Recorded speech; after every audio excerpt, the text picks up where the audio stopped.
Uh, I'm Jeff Halper, the director of the Israeli Committee Against House Demolitions. And this is going to be, it's planned to be the first of a monthly series of updates on what's happening in Palestine, Israel, on the ground. From here, that'll be a part of our monthly bulletins to all of you. Um, Members of ICAHD, people that associate with us, and activists in general, or people interested in the issue, you're all certainly welcome. And actually, it's important that you join in and become active on this very important issue.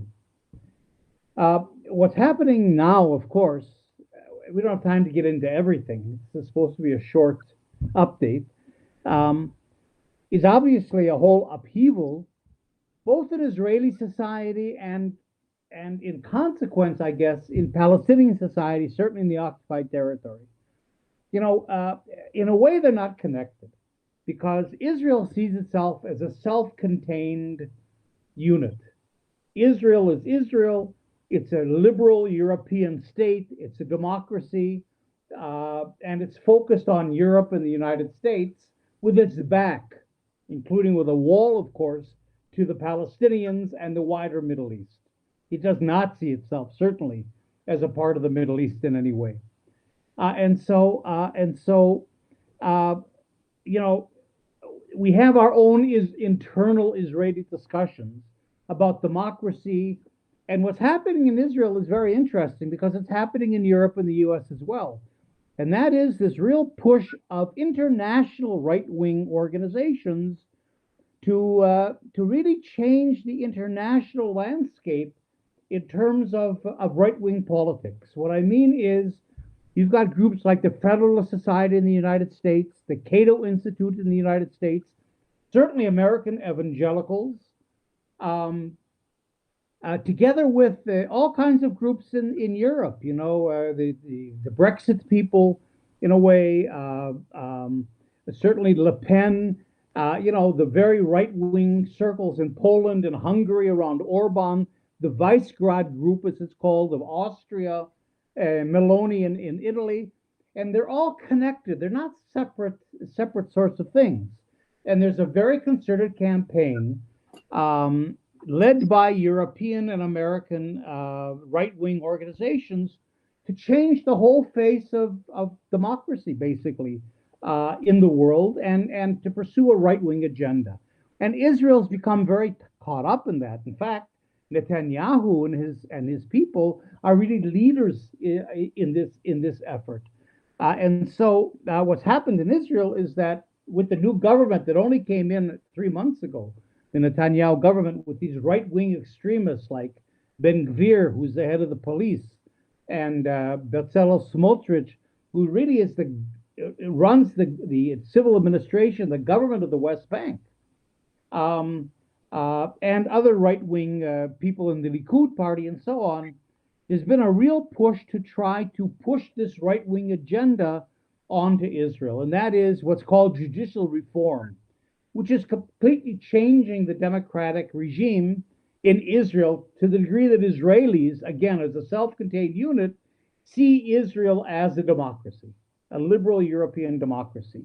The idea is, of course, to neutralize the Supreme Court and to give politicians, and particularly politicians of the right, because the Israeli electorate has moved very much to the right in the last decades, to really give them a completely unhindered ability to run the government with no legal constraints, no constraints of the courts, and so on. And this is what happened in Poland. It's happened in Hungary. It's happened in Turkey, and certainly in the United States, there's a push towards that. Certainly with the Federalist Society in the United States, and so Israel's caught up in that.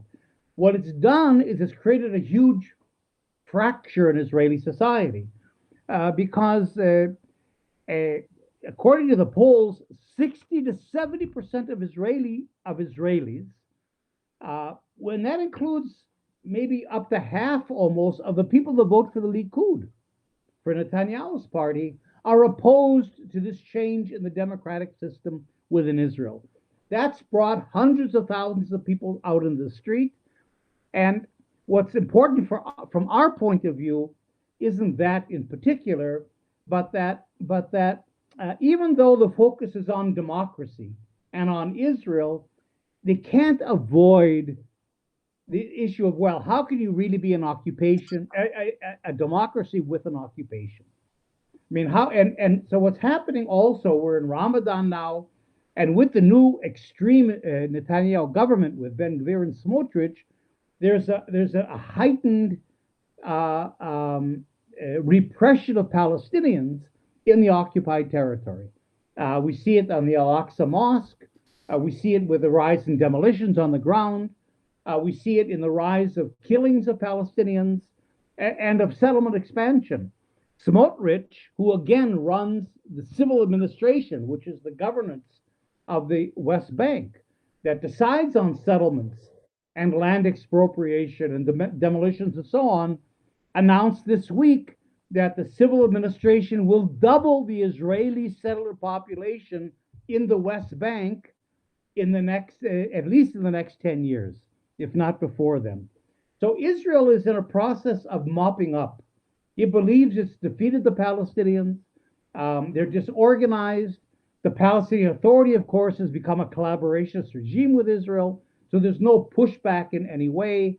And that the road is free for Israel to completely repress the Palestinians, quietize their resistance, and basically impose its apartheid regime over the entire country.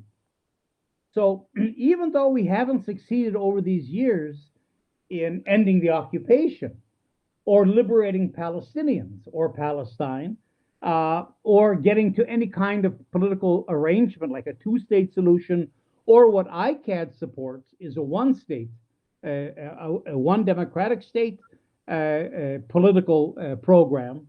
Even though we haven't managed to do that, what I'm trying to say is the connection exists, that the repression of Palestinians and all those implications of really a right-wing Israel creating one state de facto, although an apartheid state, has become, in the context of these discussions inside Israel on democracy, has become an issue.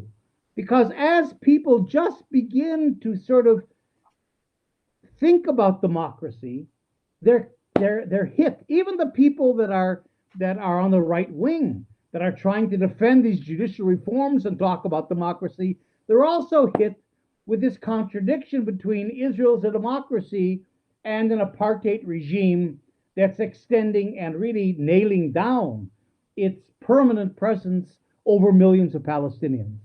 So what I'm saying is there are cracks here that are beginning to develop that don't have to do inside Israel, particularly with Palestinians, but that are open to that are opening more and more the discussion about what kind of a state is Israel. Is it really a democracy? Can you be a Jewish democracy? What about the millions of Palestinians that it looks like are going to be under permanent Israeli control? Can you have an apartheid democracy? All these questions that have been very quiet and really in the background, in the dark, all these years in Israel are now coming to the surface with the protests against the right-wing government. So in a sense, what I'm saying is the Netanyahu government has opened a Pandora's box. And that even though it has nothing to do with Palestinians in particular, that linked with the repression and with the imposition of this apartheid regime is beginning to create cracks that I think are exploitable by us as we begin to try to, both internationally and here domestically, begin to think and to advocate for some kind of a political solution. The problem is, and this is the fatal weakness on our side, on the peace and justice side, is that even though ICAHD, and ICAHD is a part of the One Democratic State campaign, which is a Palestinian-led organization for one democratic state, even though we're a part of that, and I've written a book about it, and we have a detailed program about what one state would be like, it hasn't yet become accepted, even by Palestinians, let alone Israelis. So the problem is that as this space opens up for even Israelis to become more critical, and as space opens up for the international community to be more critical of Israel, which is happening even in governments, um, we're not able to exploit that right now because we don't have that one state alternative or any alternative at our fingertips that we can say, okay, here's where you can go. Here's where, if you don't like what's happening now, here's where we can go. And that's missing. And so everybody's kind of floundering. People know that this is an unsustainable situation, unsustainable. It's unjust. It's beginning to fall apart and unravel to some degree, but no one knows where to go. And that's where ICAHD is working very hard with the One Democratic State campaign to begin to mobilize Palestinians, as many Israelis as we can, anti-Zionist Israelis, and internationals behind this one state idea. So in a sense, the question really becomes then, well, so what can we do in this situation? And as I sort of laid out, there really isn't a lot to do right now. We have to keep doing what we're doing, and that is highlighting Israeli violations of human rights, highlighting Palestinian suffering, highlighting Palestinian rights, of course, trying to pursue all kinds of directions in international law, continuing with BDS, continuing with all the campaigns we have. But right now, we're not yet at a place where we can step up to the plate and say, all right, here's a political program that we're advocating for. So we're not quite there yet.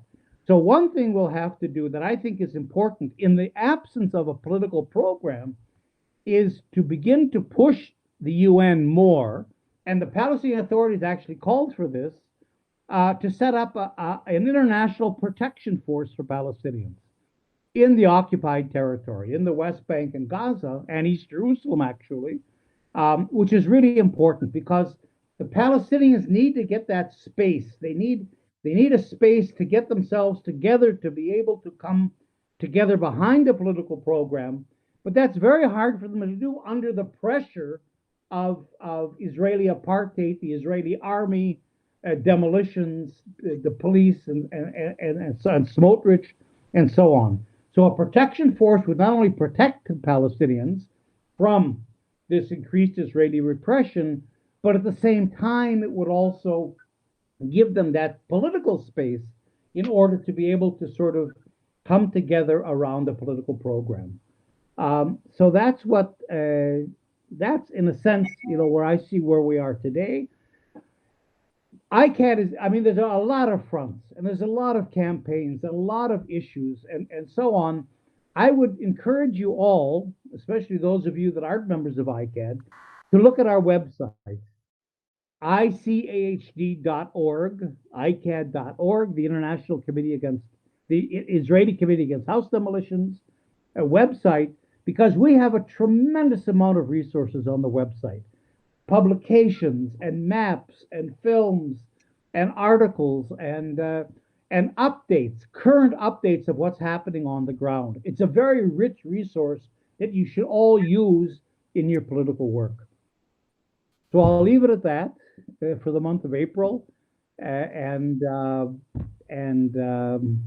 we continue the struggle. So we'll be in touch. Goodbye.